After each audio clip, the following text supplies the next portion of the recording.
Hi, I'm Laura Hill, and welcome to my channel, Smart Women, Smart Conversations, a place where women can just relax and talk about the real issues that we face day in and day out. I hope you'll take a minute to like and subscribe to my channel. I need your help to grow the channel. Well, it's kind of a crazy hair day today, but you know what? Some days that's just how life goes as we try to do it all and juggle it all. And some days we come out of the house looking pretty darn good, and other days we look like our hair is on fire. One of the things I wanted to talk about today is boundaries. Interesting, I was with a friend the other evening and it was after work hours, and she owns her own business and often has employees that give her a call after hours as related to work business, and she tries to juggle it as best she can because she owns the business, and every call could be a potential sale, a potential new client. Many of you know how that is. But really, for any of us that are out in either the philanthropic volunteer segment, or we have jobs, own businesses, work for someone, we deal with these relationships in the office and in our volunteer work that can become tricky. And it's very difficult in this day and age where everyone's so accessible to each other via texting, calling, and quite honestly, I don't even think many people call anymore. And if they miss you and it goes to voicemail, they just jump on your text anyway. So people think once they've texted something to you that you get where they're coming from, you've gotten their message, you feel their pain, you understand what they're saying. So fast forward to my friend who's on the phone with an employee. Now, this employee didn't show up for work that day. The friend called them several times, didn't get an answer. It went to voicemail. Left a couple of voicemails and just said, "Hey, what's going on?" The person had some events that they were responsible for that day. Later on, when they hadn't heard back, they sent a couple of text messages and still no reply. Now, my friend was at the office for about 10 hours that day, and so easy to reach within working hours. And this is a business with working hours. There's after hours and there's working hours. So after work, they have to excuse themselves because they get a phone call from this employee who proceeds to share with them all the issues they had during the day and why they weren't able to get to the phone or return a text or let their boss know what was going on. You know, boundaries in our work life and our volunteer life, quite honestly, are the same kind of boundary issues we deal with in our friendships. People think that having access and leaving you a message is somehow having a one-on-one conversation with you. And what's even worse is people tend to share a little too much, or they share things that have nothing to do with the workplace. And you know what? A lot of people do that on purpose. It can be very passive aggressive, and friends do it too. It's this whole feel bad for me. I want you to feel sorry for me.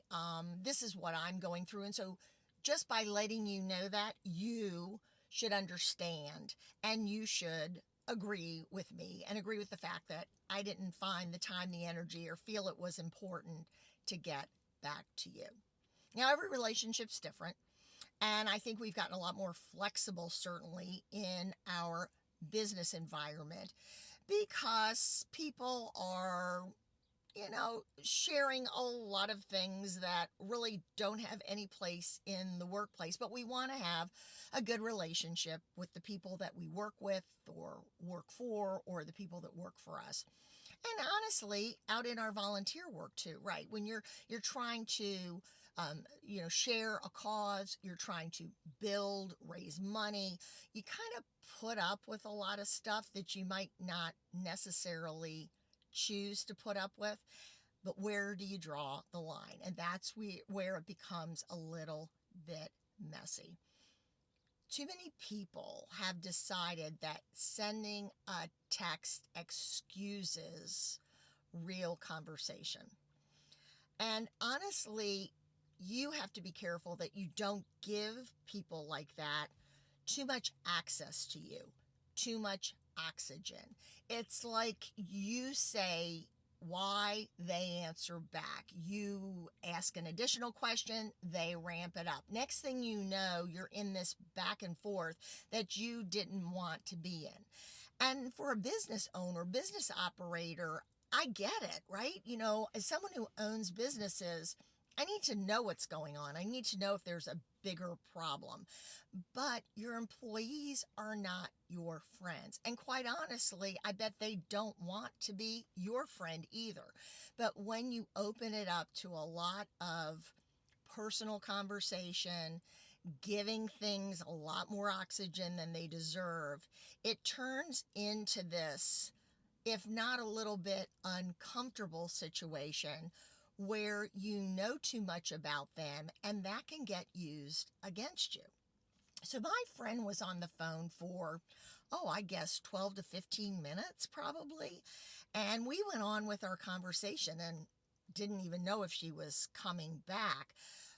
But when she got back, she was so frustrated by the conversation and the problems and the, issues and the this and the that and the back and the forth, and the conversation, quite honestly, according to her, took on a life of its own. But what she probably should have done in retrospect, and honestly what her friends told her, was she should have shut it down pretty fast and said, you know what, I've been in the office today for 10 hours. This is something that we can deal with during work hours. So let's catch up tomorrow when you get in. The other thing that happens is if you're too emotional and you get into one of these back and forths with someone who's really trying hard to justify to you why they didn't do what they knew they should have done, is it becomes emotionally taxing and you get a little stressed, you get a little amped up, and next thing you know, you're laying in bed and you can't go to bed that night because it's heavy on your mind. If you can't fix something, then you can't worry about it at that moment. You get a good night's sleep. You talk about it the next day during regular business hours or during volunteer hours, whatever it is that you're struggling with another person, whatever that venue or circumstance.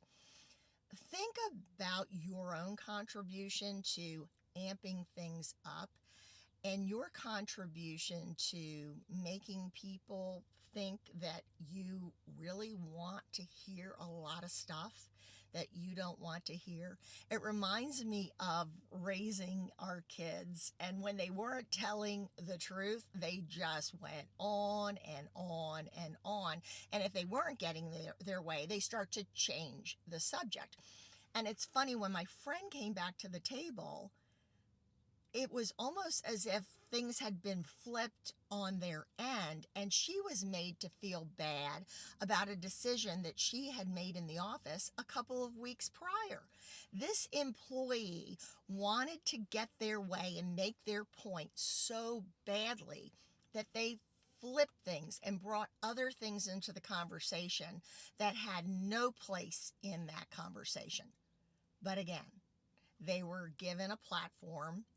The fire was flamed with a lot of extra oxygen, and I bet everybody walked away from that conversation feeling uncomfortable. So make sure you set boundaries, especially when you're working or volunteering with someone, and yes, in friendship too, although that has a little more nuance. But in the workplace, there are work hours. And if you're going to get into it with somebody about something after work hours, make sure that you're ready for it. Never take a phone call and get deep into it when you're taken by surprise or when you aren't prepared, or worse, when you're in a place where it isn't really appropriate to have a revved up conversation. Boundaries are tough, but we have to protect ourselves, because in protecting ourselves, we do a better job handling whatever issues come our way. Thanks again. Look forward to seeing you next time on the channel, and I hope you'll like this video and subscribe. Take care.